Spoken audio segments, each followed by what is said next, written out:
6 months after the release of 0.60, DayZ 0.61 is unstable and ready to please PvP and PvE players with its new features and refined mechanics. So like always, I've come up with 30 tips to help you ease into this patch and potentially save you some headaches. Enjoy. Bows are now much better than they were due to a significant reduction in sway and one-shot infected on most body parts silently. You can now use an axe or knife on guts to turn them into rope somehow, but this doesn't work on small guts because that would be stupid. This patch makes you get colder 10 times quicker than previous patches, making hypothermia a real danger. Wear a Gorka jacket or raincoat to avoid this and try not to get wet. If you do manage to get wet, immediately make a fireplace to dry off or continually sprint to keep your body temperature up. If you don't do these two, you will probably die in less than 20 minutes.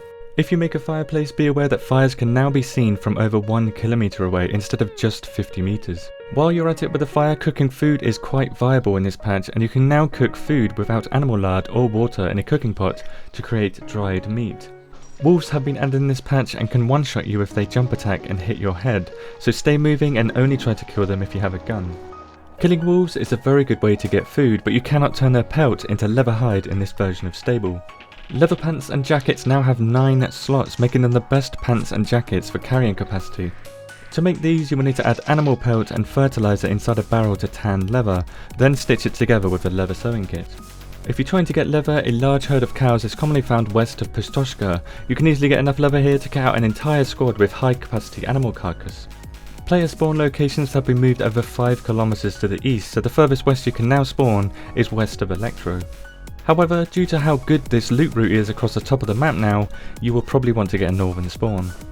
This is because Kamenk's military base has plenty of loot now, and so does Tizzy military base, potentially making Tizzy the new PvP hotspot. I say this because the tent cities at Mishkino and Northwest have been significantly reduced. The devs even put graves here to symbolise the death of the tent city.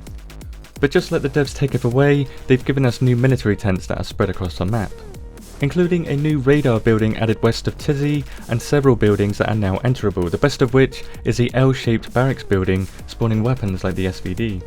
The Coyote backpack, Alice backpack and new camo skin for the assault pack has been added in this patch, making the Alice backpack the best backpack for carrying capacity.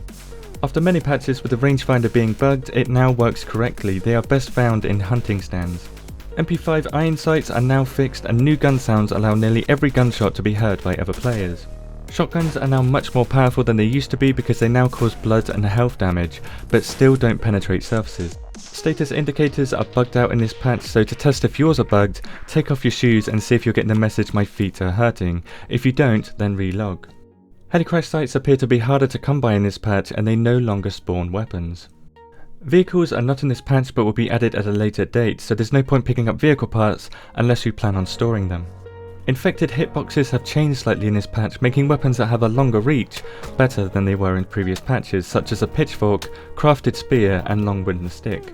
Infected spawn points work differently in this patch, only spawning infected in towns where players are. The more players, the more infected will spawn.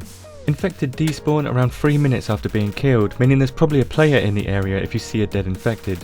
However, a dead infected never despawns if a player remains within 50 meters of it, so if one persists for more than 3 minutes, there could be a camper nearby. Infected now drop loot that can be accessed by pressing tab. The loot they drop depends on the theme of the infected, so fishing infected will drop fishing stuff, and of course Dean Hall will drop kiwis. Throwing objects near infected can distract them into walking near the thrown object, allowing you to pass undetected, unless you're me. Bonus tap! To generate extra hype for aerial vehicles coming to DayZ, wolf pelts now allow you to become half an aeroplane. The DayZ devs have done a great job blending PvE mechanics into this patch, making the world feel more alive than ever with hordes of infected and hordes of animals. With the addition of fighting the elements and relying more on your environment than ever, this patch is a great patch for players that want to experience a survival game, but not so great for players that want to experience just PvP.